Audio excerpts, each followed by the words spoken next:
Hello everyone, Kevin from KTech Services, back again for another educational digitizing video. This is part two of two-color script in Wilcom. You just got finished watching part one, and now we're going to actually kind of check the densities, check the column width, do a little tweaking to get it ready to sew here. Okay, so without further ado, let's get started here. So we have a couple things we need to start doing here to clean this up a little bit. Okay, so the first thing we're going to do is okay, let's go ahead and turn off the outline stitch. Let's work with and we go with my mouse. I come over here to number 3, which will select all of the color elements. Right click on that, go to hide so then we don't see the red. And let's go ahead and straighten it. Right now the fill is going perfectly, but it's at a 60-degree angle as Wilcom does it when you auto digitize sort of. Okay, and we're way out of object order here a little bit too. Now to do that, you must be in the selected tool to move this around a little bit. So let's go ahead and get that because right now it stitches the fill and then it goes over the outline stitch. That's not proper because depending on the fabric that you're working with, it's going to pull and shift off. So normally it's always done per letter kind of thing. You do the K inside fill and then you do the outline stitch. So we're going to set that up a little bit. Now, granted, the T and E actually, because I kind of put them close together, they're connected. That's okay. Sometimes that's bad, sometimes it's good, but in this case, it's okay. So let's go ahead and set this up first. Well, actually, no, we'll go and I'll show you as we do this. Let's go ahead and so now to do this, I need to kind of change a couple things here. I am going to zoom in as best I can so you guys can see this. I am going to click on the reshape tool. Now, I wish I could make these nodes bigger, but fortunately, there's not a way to do it. And also, when it comes to the start and the stop, I wanted to uh, beef that up, and fortunately, there is no option for that. It's the way it is, folks. I'm sorry. Okay, and you just have to kind of zoom in. And now, granted, okay, so I don't like to start there per se. Okay, so make sure you pay attention to how the cursor changes. See how the hand changes? That means I'm grabbing the start stitch, okay? And I always like to move that inside a stitch. Normally at the bottom is more my preference. Um, I'd never like the stop to end between inside of a piece because then it's going to split it. I don't like that if I can avoid it. So I'm always going to put that at the bottom of something to end. Okay. Now I took care of that. Now the orange represents the line angle and it's at 60 degrees. So I want to bring that down to where it's 0. It doesn't matter where the line direction is, but 0. And then now the K is actually a straight horizontal stitch all the way around, which is proper for the size factor that we're doing it. Obviously you would do things differently if it was smaller, but in this case, since we're doing it for a jacket back, it's a more cleaner look. Okay, if you're, in my opinion, on this video. Okay, now I'm going to go to the T and the E now. Let's see. I don't like. I'm going to move. I'm going to pay attention to my cursor. I'm going to move that into the middle there. I like where the end is. I'm okay with that. Now the T and the E, even though that they're sort of together, there's two line directions. There's one right here. We're going to do that at 0 or 180, one of the two. Well, actually one would be okay, but hey, come on. There we go. Okay. And now I am going to I'm going to find the other orange node and I'm going to come over here I'm at near 0. Good. So now the T and the E are actually all horizontal stitches. I like where the start and end is. Now the H and the C are out of order. Now to do this, I can't do it in reshape. I'll have to click select. So I click select and then I can move the H down to here. That's where I want it. Okay, so then I'll go back into reshape, click on my C, and okay, I don't like this. So I'm going to move this over to closer because that E ended that kind of, I can almost save a trim there, hopefully. I am going to move the stop up to here, and then I'm going to grab the angle tool and I'm going to go to 0. Okay, now I got the C going horizontal perfectly. Now I'm going to click on the H. I'm gonna make sure. Okay, I'm grabbing it. Okay, I'm gonna move the start. I am gonna change the end to down here. Okay, and then I'm gonna find And I'm sorry, guys. I mean, I should zoom in on this a little bit more, but it's kind of difficult sometimes here. Okay, and I am going to grab the orange node and then I'm going to go to 0. Okay, ta-da! Perfect. I'm going to make sure I save my work. Save your work, you know.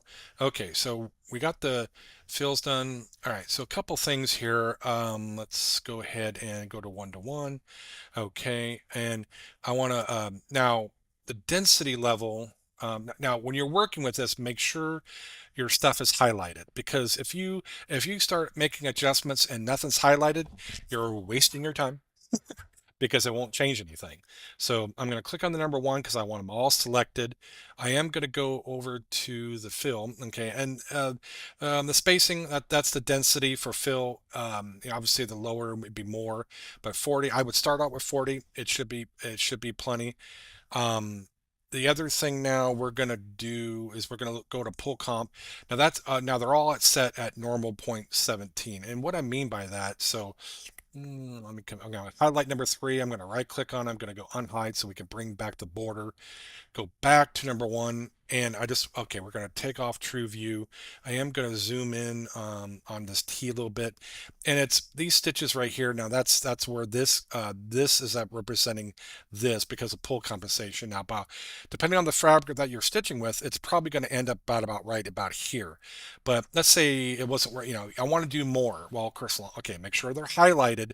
And if you go higher, and I'm just going to go crazy here, and you can see it's almost like off the stitch here, but you got to remember that this would be okay.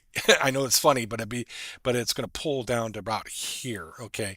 But that is kind of over exaggerated a little bit. So I'm going to go bring it down to 40 or 50, but 40, well, I'm going to bring it to 40 because I think I like 40. I like it there. Maybe 35 or 30, I think. Yeah, okay, I like 30. Leave it at 30. Basic, I know was set to 17, but like either 20 or 25 is what I don't know. You try it, see if it works for you. It should be fine at that level. It should cut. There should be no pull off at that level. Again, it really does depend on the fabric, but I wanted to show you where you would adjust for that. But that's for this. Okay. Um, we got the density, we got our pull comp set, so we can click off it, and good. Let's see. Oh, it went back to 17. It didn't. I'm not on the element. If I'm on the element, it's going to change. Okay. I just wanted to show you that, guys. Okay. Okay. So if you want to, we can go to number one, which will highlight everything in the color. We can go hide the inside. Now we can work on the satin stitch. Click on number three to select all. Let's start off with, okay, so we're at satin stitch 90. 90 is a good density to start out with. If you need more, you can actually select more.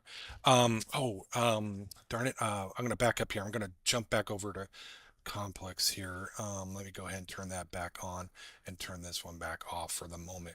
Okay, so the one thing is the underlay. So I'm going to select on number. We didn't talk about underlay. So underlay. Now this is nothing's turned on. Okay, so especially with this fill and stuff like that, click on first underlay. I double tatami stitch a single one or a double is fine. Obviously, if you're doing a wool jacket or something like that, I probably would do a tatami stitch. The spacing that it starts out with is plenty fine. You can keep it there. If we wanted to watch this stitch out a little bit, you can kind of see it's going to do a nice walk stitch, and then it'll start doing kind of a underlay fill, light density filled kind of thing, and to stabilize the material and everything before it starts doing the main fill. Okay, so you kind of guys kind of get the drift of that. Um, okay, so that again, make sure you highlighted. We got the first underlay set. Okay, boom, and we got the column, the pull comp that we want set for the pulling factor. Okay, so now we're done. Now we're done. Okay, I'm going to save that. Okay, now what I'm going to do is I'm going to go ahead and hide that. Then I'm going to go over here and click on that and unhide the red. Okay, now we're going to work on the sat stitch. Okay, so if we're there, let's see here. No, let's start off with the fill. Okay, we're good at 90. If you need to go more, fine. Now we're going to let's go over to the pull comp. here, and we're at 17. And I'm actually gonna turn that back on. I'm gonna turn that on so we can kind of see this. I am gonna turn off True View. So obviously we see the coverage and stuff, and of course obviously this is the size of this here is 17. So if we want, it's a decent, it's 0.17, a little under, but I actually really like, if you're going to do it, I like at least a 20 minimum. That's a 2 millimeter satin stitch width. Okay. And I'm okay with that, but sometimes I actually would, to be honest, I would like to go at least 25. Whoop. Yeah, okay, good. Okay, so I like this. This would be, and then I'm going to do 1 to 1 here, and then we'll zoom in a little bit more, and I'll go ahead and turn on True View, and okay, that's really good. Okay, I'm really good. Again, yeah, I'm totally down with this. Okay, so we're gonna go to 1 to 1 real quick here, and make sure I save my work. Okay, and guess what? We are done. This can actually be saved out and to a machine file. Send it over. Melco expanded is fine. You go to export and Melco expanded, and then bring that into your OS system or design, and then send it over to the machine and testo it. Okay, and cool. Okay, whoop, I almost forgot here. Oh, timeout. Okay, so obviously the object order is incorrect. Okay, so right now, right, it's doing all the fill and then it's going back. I don't for too risky for it to pull. So we are going to change the object order. Now to do this, you must be in the selector select object tool. Don't be in the reshape tool to do this. Yeah, to move things in the object order. So right now I'm actually going to move this K right there because I want to do the K and then the outline.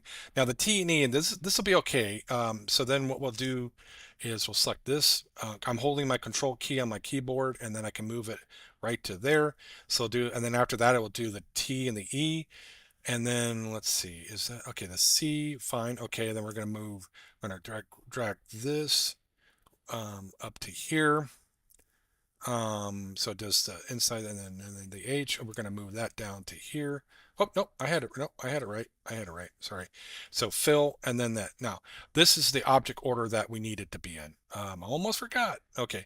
So now when it stitches this, it's going to do the inside of the green and then the outline, and then it'll do inside T and E, and then the outline of the T and the E, inside of the fill of the C, and then outline, and then inside of the fill of the H, and then the outline. So this is the proper object order to do it in. Okay, now you save it and you export it to an EXP and send it over to your machine to okay, cool. That's it. So I thank you for stopping by. I appreciate it. Give a thumbs up and a like so I can do more of these, and we will see you on the next video. Thank you for stopping by.